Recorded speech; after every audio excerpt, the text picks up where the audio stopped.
If this video helps you, please like and subscribe at the end. It means a ton to me. This is a quick guide on how to play Zombie Mode in CS2.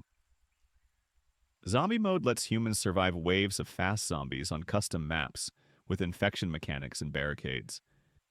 It was huge in Counter-Strike, Source, but you can still play it in CS2. There are two ways to play: local with friends and bots or multiplayer servers. I recommend multiplayer, as bots can't play the mode well, and it's more fun with lots of players. First, I'll show how to play with friends and bots. Open CS2, click Play, then select Workshop Maps. Click Visit Workshop to open the Steam overlay. Search Zombie and pick a map you want to play. Click Subscribe, close the overlay, and the map should appear in your Workshop Maps list. If it doesn't, restart CS2.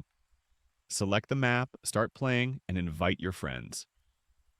For multiplayer, click the globe icon for Community Server Browser, go to the Internet tab, choose Counter-Strike 2 under Games, refresh, go to the map search bar and search ZE for Zombie Escape Maps or ZM for Zombie Mode Maps. Pick a server with low ping for big lobbies and rankings. Let me know, what's your favorite zombie map?